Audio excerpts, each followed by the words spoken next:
Olá, bom dia para todo mundo, oficialmente. Vamos começar nosso terceiro encontro já, né? Estamos no terceiro encontro da nossa série temática Uma Comunidade Virtuosa. E hoje teremos a presença do nosso querido Léo, que já está no grupo já há bastante tempo, né? A maioria do pessoal já conhece. E ele vai falar um pouquinho sobre como os movimentos, os grupos intelectuais existiram na história da igreja, para que a gente possa se inspirar, né, nesse processo de buscarmos sermos uma comunidade virtuosa. Então, sem mais delongas, passo a palavra para o Léo. Isso aí, gente, bom dia, prazer estar aqui com vocês, aqui no grupo, agora podendo contribuir. Essa palestra, como a Adriana já falou, é sobre a história da intelectualidade cristã, e só por isso, como historiador, já me dá um pouquinho de calafrios, porque é falar de o cristianismo desde o seu primeiro ano até ontem. Então, como é que a gente vai fazer esse percurso aqui para não falar muita coisa e ser muito conteúdo? Vou separar por fases, antiguidade, medievo, modernidade, até mais ou menos iluminismo, colocando ênfases dos movimentos intelectuais cristãos e ênfases que eu já fiz o julgamento de que considero coisas positivas desse movimento. A gente pode discutir um pouquinho depois, quando tiver a abertura para as perguntas. E por que eu faço isso? Porque, assim, em primeiro lugar, como já adiantei, contar a história de todos os movimentos intelectuais cristãos é contar a história de todo o cristianismo. Dentro de uma mesma época, você tem movimentos intelectuais distintos disputando quem são os predominantes. Para quem gosta aí de história medieval, vai lembrar ali da disputa pelos universais. Os realistas, os conceitualistas e os nominalistas. É todo mundo cristão. Todo mundo com formas diferentes de raciocinar. Mas todo mundo ali dentro da escolástica. Então, se eu fosse dar um zoom nesse recorte, a gente tiraria muito mais coisa para discutir. Por outro lado, por que não vou falar dos vícios desses movimentos? Porque, em alguma medida, tanto as virtudes quanto os vícios, em linhas gerais, elas se encontram naquilo que a gente viu na apresentação da Adriana. Os vícios como uma certa rigidez intelectual, dificuldade de abertura de mente para outras possibilidades, outras interpretações, a cooptação da produção intelectual para outros fins, além dos próprios bens internos dos campos da ciência, o que acontece em toda a história da humanidade. Então, para entrar nos detalhes de como cada um desses vícios funcionou nessas épocas também, muita coisa. Então, vamos já adiantar um pouco essa conversa para aquilo que cada uma dessas fases da intelectualidade cristã na história nos traz de positivo. Mas uma coisa que marca todas elas, e para mim já aparece muito predominante nessa imagem, dessa pintura que retrata Agostinho nos seus estudos, é uma dualidade, não um dualismo. Dualidade em que a intelectualidade cristã sustenta duas coisas ao mesmo tempo. Uma é um coração aquecido pela revelação de Deus, mas uma mente que, aí vocês podem ver, o fogo do coração está muito próximo à cabeça do Agostinho, né? Então, é um coração também que estimula a mente a refletir sobre a escritura e a realidade que se vive. Então, sustentar essa dualidade entre mente e coração é uma coisa que todos os movimentos da intelectualidade cristã vão prezar de uma forma ou de outra, nos seus respectivos contextos. E aí, já adiantando os contextos, né, dependendo do que cada uma delas está lidando, uma hora o contexto pende mais para um lado e mais para o outro, e a gente tem movimentos que puxam para ou mente ou coração, às vezes ao mesmo tempo, como é o caso do romantismo e do iluminismo, mas a gente vai chegar lá com calma. Vamos começar aqui. Primeiro, antes de iniciar essa jornada na intelectualidade cristã na história, trava a língua aqui, tem um livro que é muito importante para a gente discutir, que infelizmente não temos ele em português, nem ele, nem a edição mais recente, essa é a capa de 94, do Mark Noll, que é o escândalo da mente evangélica, ou da intelectualidade evangélica, né? Porque no inglês eles chamam de mind, evangelical mind, a mente evangélica, ou a mente progressista, o conjunto de reflexões mais institucionais a partir daquele grupo social. E logo na primeira página, ele diz que o escândalo da mente evangélica é que não há, propriamente dito, uma mente evangélica. O que ele quer dizer com isso? Apesar dos evangélicos serem o povo do livro, muitas das vezes esse estudo ele não se traduz numa reflexão, numa produção intelectual, ou numa postura intelectual. O livro, a Bíblia, ele é visto como um manual. Então, ao invés de ser uma plataforma, o livro é mais como uma cerca. Então, toda reflexão extra-bíblica que se tem no ambiente evangélico, ela é muito mais reativa, pensando o que não pode ultrapassar aquilo que a gente já acredita, e não como nós poderíamos ir além partindo do que já acreditamos. E essa falta de abertura para uma reflexão, para o exercício das ideias e para a discussão, é o que caracteriza essa ausência de mente evangélica que o Mark Knowles descreve aqui. E ele vai fazer uma analogia com duas heresias clássicas do cristianismo. A primeira é o gnosticismo. Para quem não lembra, o movimento da gnose dizia que os gnósticos receberam um conhecimento específico de Jesus, que não foi transmitido aos apóstolos e não estava também ali presente na filosofia corrente.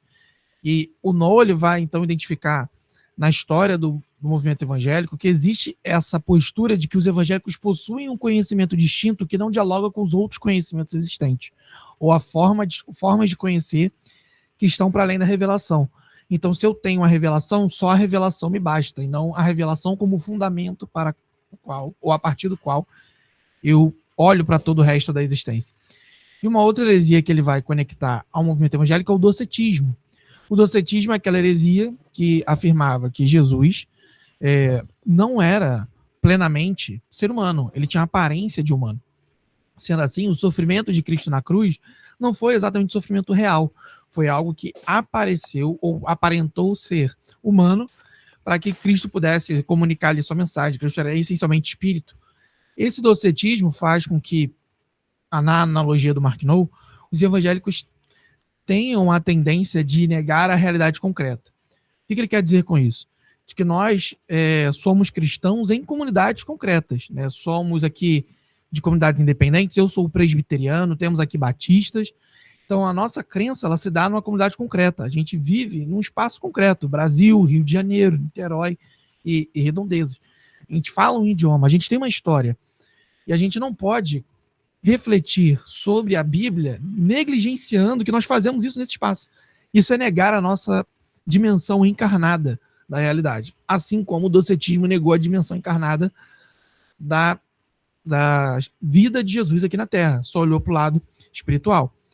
E mais um detalhe aqui, para esclarecer o que o Mark Knowles está dizendo sobre evangélico, a gente precisa lembrar que no contexto norte-americano, evangélico é diferente de protestante, né? Ou falando mais apropriadamente, o que eles chamam de evangelical é diferente do mainline.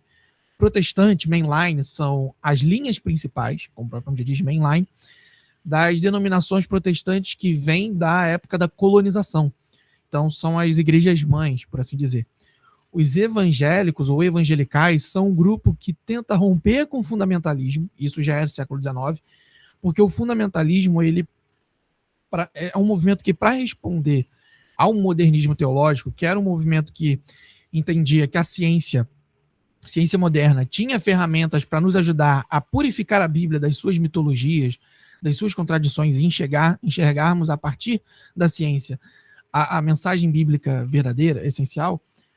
Em resposta a isso, o fundamentalismo vai dizer que todas as afirmações bíblicas elas são em si verdades equivalentes à verdade científica, e isso tem um pressuposto iluminista por trás. O realismo do senso comum, que é iluminismo escocês. Lá no final da apresentação chego nisso. E o movimento evangelical ele tenta romper com isso, abrindo essa crença fundamentalista da inerrância das escrituras, da autoridade das escrituras, da infalibilidade das escrituras, para tentar dialogar com a sociedade. Mas qual o problema que o Knowles percebe? O movimento evangelical ele conseguiu alguns avanços, ele trouxe mais moderação ao discurso que era previamente fundamentalista, mas ele não conseguiu romper com a mentalidade de que a escritura é um manual que estabelece exclusivamente limites e não uma plataforma. E aqui já é uma analogia que eu estou fazendo para resumir a interpretação do Knowles. Quando a escritura é vista como uma cerca que impõe exclusivamente limites, a gente vai para as ciências ou para o campus do conhecimento aos quais nós temos vocação. No meu caso, eu sou historiador, a Adriana trabalha com artes, a Sorelli lá na química e na engenharia, a gente faria os nossos trabalhos olhando o que cumpre ou descumpre versículos bíblicos ou afirmações de versículos bíblicos. Existe todo um raciocínio que chega nessa conclusão, de que a Bíblia ela tem esse conjunto de afirmações que servem como limite. Mas vamos com calma, vamos voltar lá para a antiguidade agora para entender como é que funcionou esse caminho.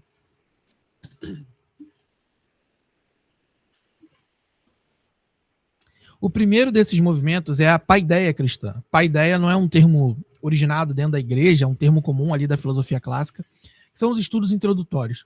Esses estudos, eles vão ser reinterpretados dentro de uma lente cristã a partir dos pais capadócios e da matriarca Capadócia, que é a Macrina, a irmã dos dois Gregórios e de Basílio. E isso vai se espalhar pelos pais e mães do deserto. Quais são as ênfases, então, desse movimento que vai reler a filosofia clássica a partir dessa lente das escrituras, tanto o Antigo quanto o Novo Testamento? A primeira coisa que quem fala é Justino de Roma e depois Agostinho, Justino com o Logos Spermáticos, que é a semente da razão, a semente dos princípios do universo. Deus, ele cria o mundo e espalha sementes de verdade em todos os cantos. Então é possível que aqueles que não são cristãos, a filosofia pagã, tenha encontrado verdade sim sobre o mundo, tenha encontrado verdade sobre o ser humano. Elas não são verdades da revelação que nos comunicam Deus como Pai de Jesus Cristo, mas elas não deixam de ser verdade. E por isso Agostinho vai falar do espólio dos egípcios. Ele vai usar o texto de que no Êxodo os israelitas deixaram o Egito levando as riquezas dali para a Terra Prometida, para fazer uma analogia com a interação do cristão com a filosofia pagã. De que muito embora essa filosofia ela não seja algo que parta do princípio de alguém que creia, aquilo que é verdadeiro nessa filosofia pode ser reorganizado dentro de uma plataforma que é inspirada pelas escrituras e pela revelação. Então, logo na filosofia cristã antiga, mesmo Tertuliano falando o que tem Atenas a ver com Jerusalém, ele não vai negar a importância da filosofia para entender o mundo, para entender a história. A discussão é quais são os limites da filosofia para entender a revelação, não o dia a dia, não a vida comum. Então, desde o cristianismo antigo, existe esse impulso para que, olha, ler filosofia não cristã, ler filosofia pagã, entender o raciocínio, entender os conceitos, a articulação de quem não é cristão é importante para enriquecer a filosofia cristã. Junto disso, tem a cultura da leitura. Os monastérios do deserto, eles são muito relevantes para a difusão da cultura copista e de meditação a partir dos códices, organizar os livros, aliás, os textos, em formato não de rolo, mas de livro, que facilita a circulação da mensagem ali contida nessa produção literária. Então, essa cultura da leitura dentro dos monastérios reafirma desde cedo a natureza da intelectualidade cristã como o povo do livro. A leitura é primordial para a intelectualidade cristã. Não existe qualquer intelectualidade, mas tratando-se de cristianismo, principalmente, e eu poderia estender isso, pelo menos, às religiões monoteístas, judaísmo e islã, qualquer esforço intelectual que foque exclusivamente na mística e negligencie os estudos a partir da leitura. E uma leitura comunitária, porque esses monastérios, eles não são apenas ali os pais e as mães do deserto sozinhos refletindo. Existem comunidades que vão até esses pais e mães do deserto e se constroem ao redor deles. Então essa cultura da leitura é coletiva. A partilha do conhecimento é desde cedo comunitária. E uma coisa muito particular da paideia cristã nesse sentido é que o aprendizado, a jornada de aprendizado, ela é pautada por duas coisas, duas posturas, que é a penitência, o sofrimento e a humildade. Por que o sofrimento e não o prazer como parte do aprendizado? Porque na cabeça dos pais do deserto, aprender sobre o mundo e aprender sobre o Deus que fez o mundo é, nesse processo, me perceber inadequado a esse mundo por conta do pecado. É sofrer porque eu preciso corrigir as imposturas do meu coração e da minha mente. Então, o aprendizado não é só prazer pelo resultado que eu tenho, mas também é um sofrimento, porque eu tenho vícios que me dão aqui agora prazeres imediatos. Eu tenho vícios que trazem prejuízo ao meu próximo e me dão benefícios. Abrir mão desses benefícios é um tipo de penitência, é um tipo de sofrimento. Aprender dói. Por isso, aprender gera humildade, porque apenas Deus sabe de tudo. Eu sou apenas uma criatura. Então, aí tem muita relação com a ideia do memento mori, lembra-te que morrerás, e o quanto a vida ela não permanece sempre do jeito que a gente espera. Então, a penitência e a humildade são posturas necessárias para o aprendizado cristão. Que a gente aprende sobre o mundo e sobre Deus, à medida que a gente vai aprendendo mais sobre essas coisas, a gente, obviamente, teremos o prazer de conhecer a Deus, teremos o prazer de conhecer novas coisas, mas também sofreremos mais por ver o quanto o mundo está distante daquilo que Deus planejou originalmente. O quanto nossos corações e nossas mentes estão distantes de uma vida plena em comunhão com Deus e o nosso próximo. Essas são as 3 principais características desse universo da paideia cristã, por isso que ela é muito mais voltada para o aspecto formativo. A educação e a intelectualidade, ela tem o objetivo de formar aquele que é cristão para ser uma pessoa cada vez mais próxima à imagem e semelhança de Jesus. E ela envolve conteúdo, ela envolve intelecto, mas a discussão aqui ela não está ainda gerando muito em torno das próprias ciências. Elas refletem mais sobre quem aprende do que o objeto de aprendizado. E agora a gente vai avançar já para a Idade Média para falar um pouquinho da escolástica. E aí tem essa iluminura de uma sala de estudos da Universidade de Florença é para mostrar um ponto que já muda na Idade Média, que é a institucionalidade do conhecimento. A partir da Idade Média, esse conhecimento que é comunitário, ele vai deixar de ter uma natureza um tanto quanto orgânica, como tinha na Antiguidade Cristã, e vai passar por uma necessidade de institucionalização, para que ele possa, então, ter algum tipo ali de progresso, de avanço. E a gente já vai entender como é que funcionava essa noção de progresso na Idade Média. A primeira coisa, e aí a gente volta lá para Anselmo, que é a ideia de a fé requer crença. Eu só entendo porque eu creio. A síntese entre fé e razão, pelo menos para a escolástica, ela parte da premissa de que nós partilhamos de convicções sobre como o mundo funciona. Nós não somos neutros.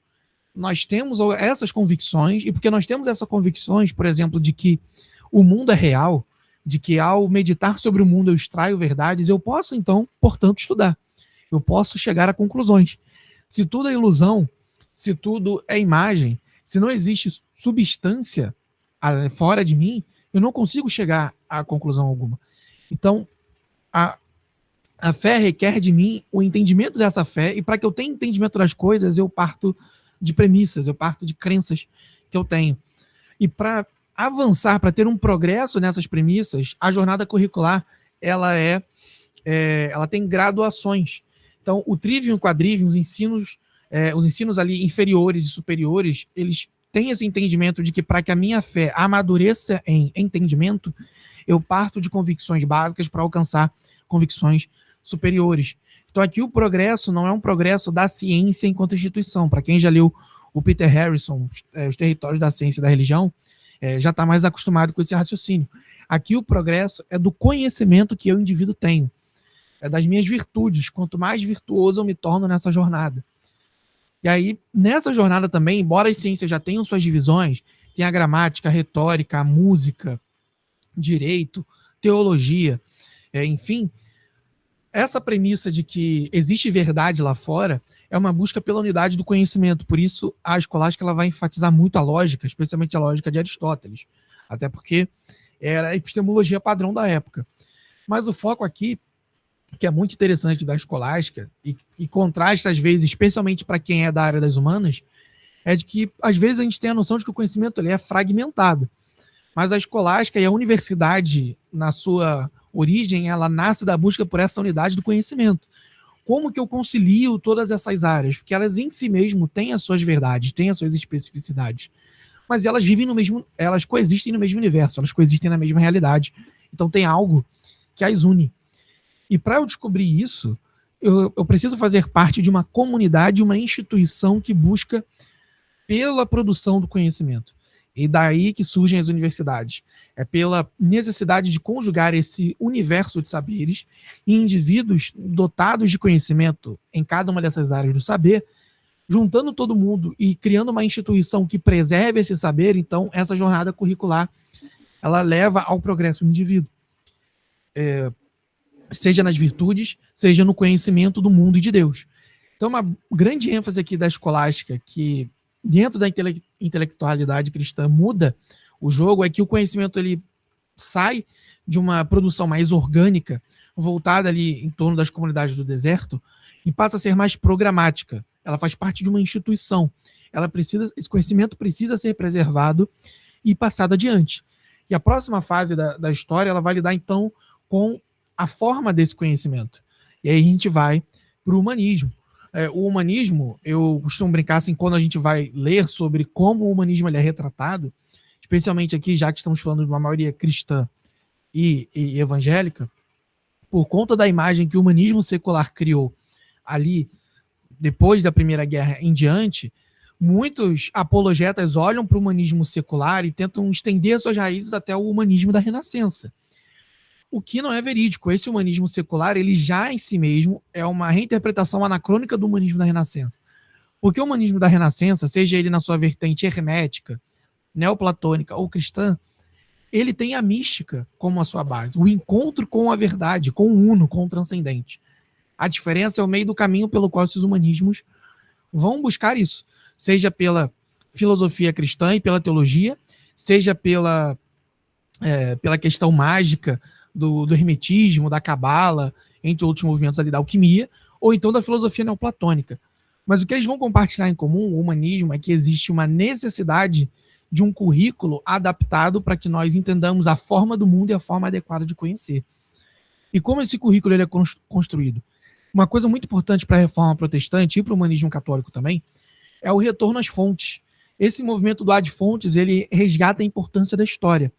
Porque na escolástica, pela ênfase na lógica, esse aspecto do desenvolvimento do conhecimento, do desenvolvimento das sociedades, da linguagem, e até mesmo de como o mundo vai mudando com o passar do tempo, ele vai sendo deixado de lado, porque você enfatiza uma unidade lógica entre as coisas.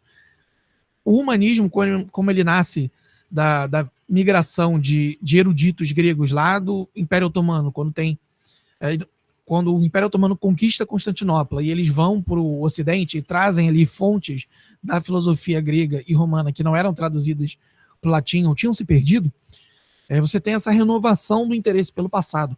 De que o passado ele era distinto do meu presente. Então a história passa a ter uma importância muito grande. E é daqui que o humanismo tira a sua ênfase no ser humano. Porque ser integralmente humano exige a compreensão de como o ser humano se entendia como humano ao longo do tempo. A gente às vezes vê, até mesmo em livros didáticos, aquela divisão entre o humanismo era antropocêntrico e a reforma era teocêntrica. Isso é equivocado. Porque mesmo doutrinas importantes para a reforma protestante, como, por exemplo, a justificação pela fé, elas são formuladas por conta dessa ênfase humanista de pensar no ser humano como indivíduo. Como eu consigo garantir a certeza de salvação para o indivíduo que sofre no mundo em pecado? A justificação pela fé é isso. Você, indivíduo, não tem méritos, mas você aceita os méritos de Cristo. Isso é uma ênfase humanista, isso é uma ênfase no ser humano. Mas como a gente vai ver depois, essa ênfase não necessariamente afirma que o ser humano ele é uma criatura perfeita que pode tudo. Dentro do humanismo cristão existem limites para isso. E quais são esses limites? O primeiro é a ética. Para a gente se entender como ser humano de maneira integral, precisamos também compreender o modo correto de nos adequarmos, não só diante de Deus, não só diante do próximo, mas diante do conhecimento. Por isso que no humanismo surgem várias normas que a gente até hoje preza na academia. Como, por exemplo, notas de rodapé. É no humanismo que surgem notas de rodapé, para que a gente diga de onde saíram as fontes que nós consultamos para justificar o nosso argumento. Na escolástica não tinha isso. Era segundo o filósofo. Quem é o filósofo? Aristóteles. Não preciso justificar que seja Aristóteles. Já parte do pressuposto que eu estou usando Aristóteles. No humanismo, não. De onde você está tirando isso? Você está sendo coerente com o que você está falando? Porque a forma do Aristóteles raciocinar é diferente da forma de Platão raciocinar, que é diferente da sua. Então a ética, ela é a base, mas também o fim da produção intelectual. Por quê? A partir do momento que eu sou honesto com as minhas fontes e honesto com o meu argumento, no final eu me torno um indivíduo eticamente aprimorado. Eu chego no nível de virtude porque eu entendo quais são as minhas limitações. Eu entendo que para crescer na sociedade e como indivíduo, eu preciso de um caminho a ser trilhado. E por isso a erudição, a eruditio, tem um papel público. A erudição não...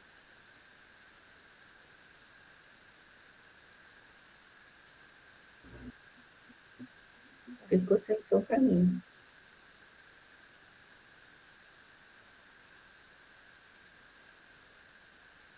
Léo, eu acho que você ficou sem som. Voltou agora? Voltou. Sim, para mim voltou. Tá, é que deu uma queda de luz aqui e os periféricos sumiram. Deixa eu continuar aqui. A erudição ela tem um papel público justamente porque a erudição, no latim, significava um caminho, uma trilha. Uma coisa muito importante no humanismo, e que às vezes a gente não tem tanto hoje, assim, pelo menos no discurso comum, é de que o conhecimento se dá por lugares comuns. O manual por excelência do humanismo é o que se chama de loci comunis, o lugar comum. Para você chegar nesse lugar comum, você depende da expertise de um sujeito, da erudição de um sujeito, de um acadêmico que trilhou todo o caminho da pesquisa e foi reconhecido por seus pares para opinar sobre aquele assunto. Teologia, filosofia, direito, política, etc. E esse lugar comum não é todo o conhecimento disponível. Essa compreensão vem da enciclopédia, que é iluminista, que é a ideia de fazer circundar todo o conhecimento que existe. O lugar comum é o mínimo que você precisa saber para navegar sobre o assunto. Então, a erudição ela tem esse papel público de instruir aqueles que estudam e a população no mínimo que é necessário, no mínimo que é verdadeiro sobre determinado assunto, para que, então, exista ali uma base ética comum.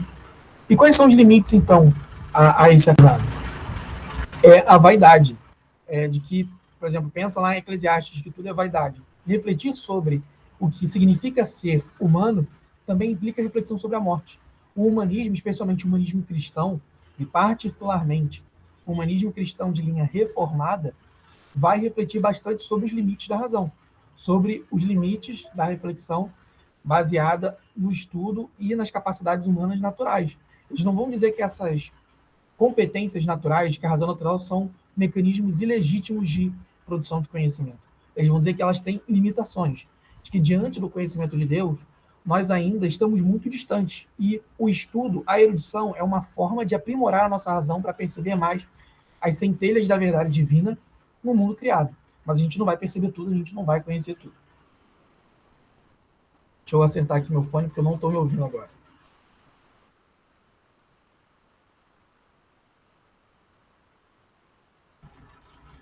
Ó, meu microfone está ok? Então, caminhando aqui para o fim. O iluminismo. Como o iluminismo, então, muda a relação da intelectualidade cristã com a produção de conhecimento e com a universidade? Vou passar aqui. A teologia, ela vai perder esse status de rainha das ciências que tinha desde a Idade Média e vai agora se colocar sob o crivo das ciências, da Wissenschaft. As ciências, especificamente ali no iluminismo alemão, elas vão ganhar um corpo muito autônomo a ponto de, com o desenvolvimento do iluminismo e dessa premissa que iluministas céticos e religiosos têm em comum de usar a razão natural para refletir sobre Deus e sobre o mundo, a teologia, então, ela passa a ficar sob o crivo das ciências. A teologia ela não tem mais esse status de inquestionável. Ela vai precisar agora ser reavaliada a partir do conhecimento que é obtido sobre diversos campos. Para garantir a sobrevivência da teologia, então, nas universidades alemãs, o Schleiermacher ele vai elaborar uma distinção entre teologia e religião. Teologia é uma ciência positiva, ela é normativa. Ela serve para a formação de pastores e deve estar restrita aos seminários. Já a religião é a experiência humana comum com o transcendente, ou na busca pelo transcendente. Então, a universidade, as ciências estudam religião, ou a experiência religiosa. Os seminários ficam com a teologia, que é normativa. Então, ela vai formar os pastores. Nesse sentido, acontecem duas coisas, que uma tem um saldo positivo, a outra tem um saldo negativo para a religião na questão da produção do conhecimento. Qual que é o saldo positivo?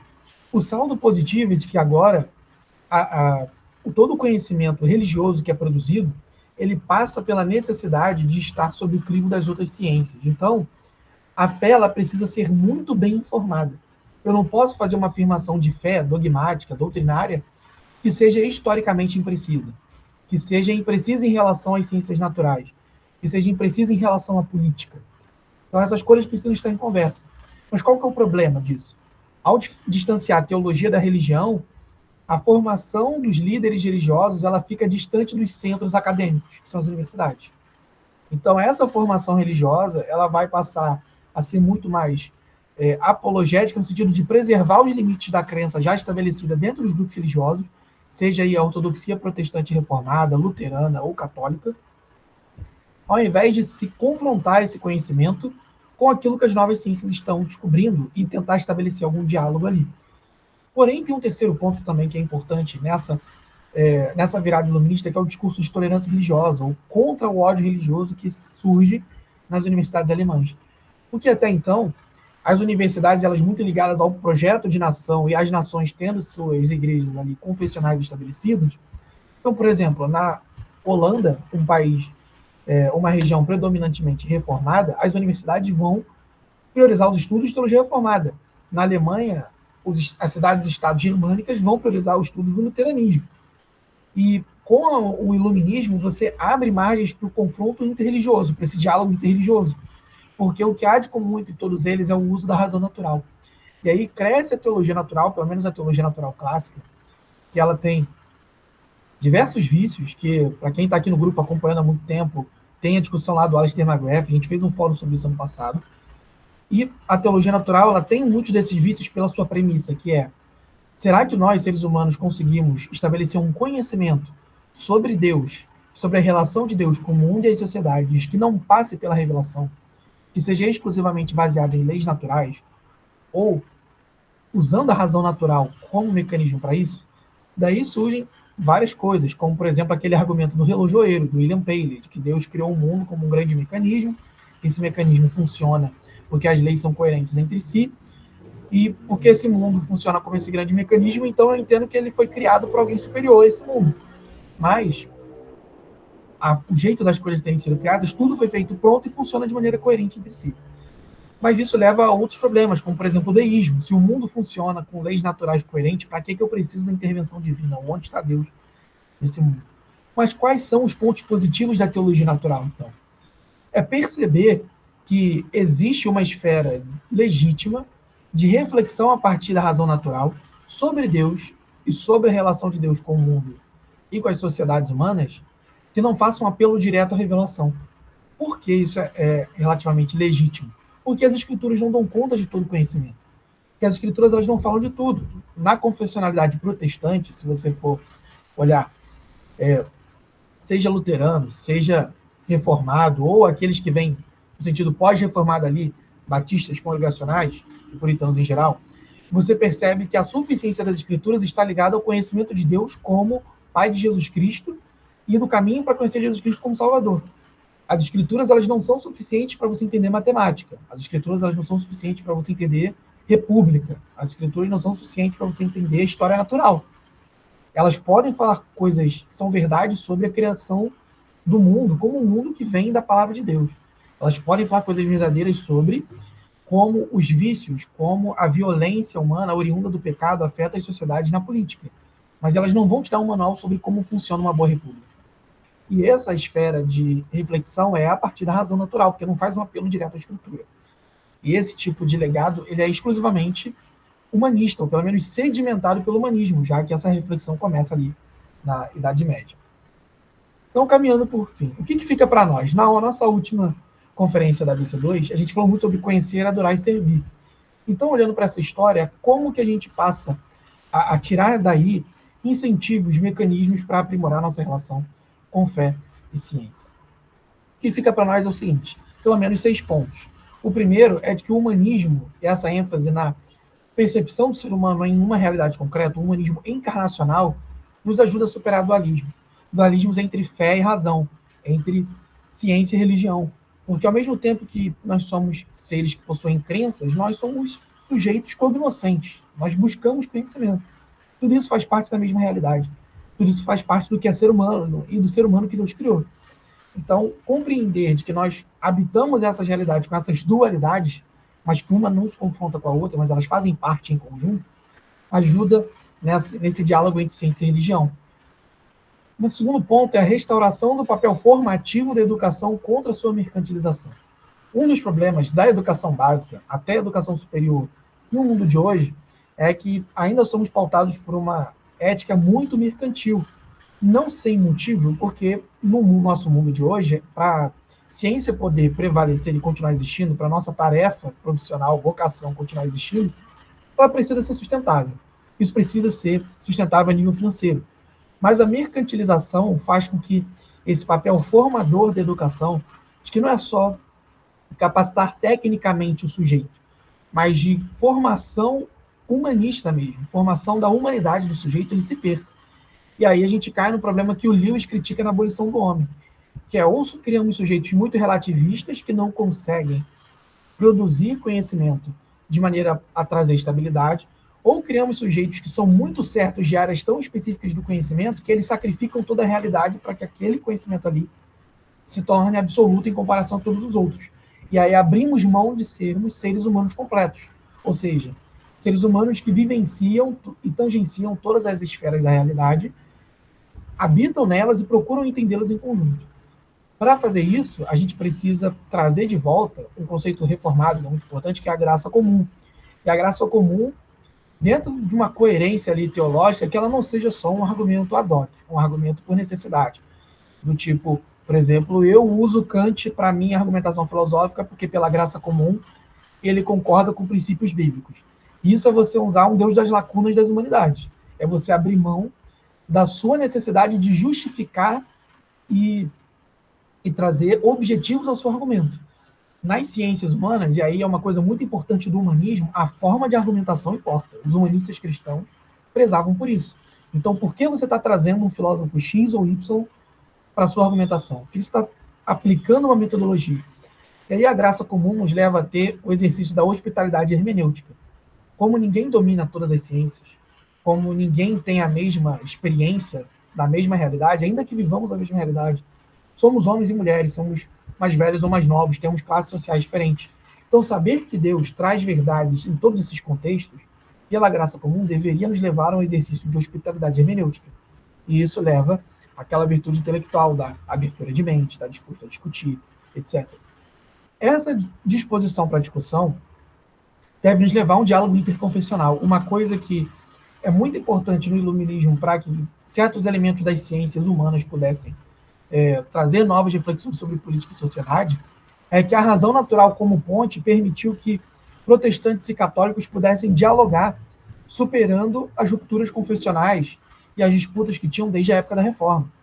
Então, num mundo que, pelo menos na academia, temos uma presença secularista muito forte, as alianças entre protestantes e católicos, até mesmo entre outras religiões, tá? Porque um pensador importante para isso aqui que eu estou trazendo, que é o David Ferguson, um teólogo reformado presbiteriano lá da Universidade de Cambridge, ele fala que todas as teologias, a protestante, católica, ortodoxa, islâmica, judaica, eu poderia dizer até no caso do Brasil, umbandista, como elas são normativas, elas lidam com as convicções que as pessoas têm da realidade, elas precisam fazer parte dos ambientes de produção do conhecimento, no caso da universidade. Por quê?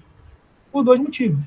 Porque, em primeiro lugar, todas elas sendo normativas, elas precisam estar bem informadas sobre a realidade da qual os indivíduos crentes vivem. Então, é preciso ter teologia, é preciso ter conhecimento religioso nas universidades por conta disso. Precisamos estar bem informados na realidade em que vivemos. Por outro lado, uma vez que a ciência não dá conta de tudo, essas teologias, elas precisam fazer parte do universo acadêmico para mostrarem os limites da própria ciência, para serem um sinal de alerta, como a neortodoxia com Brunner e Barth vivia falando sobre a ciência para os teólogos liberais. Então, esse diálogo interconfessional na universidade, falando aqui de uma perspectiva cristã brasileira, né, entre evangélicos e católicos, é importante para a gente ressaltar esses limites da própria investigação científica na universidade. Porque em determinados campos, ou melhor, na especificidade dos nossos campos, a gente encontra movimentos que parecem não ligar muito para esses limites, e eles precisam ser relembrados. E aí uma ênfase pietista, mas que está lá desde o início desse slide, é a integração entre mente e coração, entre cabeça e coração. É uma cabeça que é inteligente, que busca conhecer, mas busca conhecer ao Senhor que ama e ao mundo que esse Deus criou, para ajudar o próximo que Deus criou. E para isso, precisamos resgatar lá da paideia a epistemologia da humildade. A gente está sempre num caminho de formação, nós não sabemos tudo. O fato de termos a revelação conosco não deve servir de carta branca para a gente sair atirando e dando certezas sobre todos os campos do conhecimento. Eu sei de história moderna, eu sei de história intelectual, eu sei de história do iluminismo. Se eu for dar aula sobre história antiga, eu preciso pisar um pouco no freio e diminuir a marcha. Se eu for falar de ciências naturais, Léo, aí eu sou um mero aluno, sei de nada. Então, essa epistemologia da humildade é importante para que possamos ter ali uma comunidade intelectual que não caia no mesmo vício de tantas outras que se põem como baluartes da verdade absoluta. Enfim, essa é a apresentação. Espero que vocês tenham gostado. Vou abrir aqui espaço para perguntas. E aqui, passando rapidamente, tem algumas fontes que eu trouxe que baseiam essa apresentação. Obrigado, gente. Deixa eu fechar aqui o microfone e tirar a apresentação.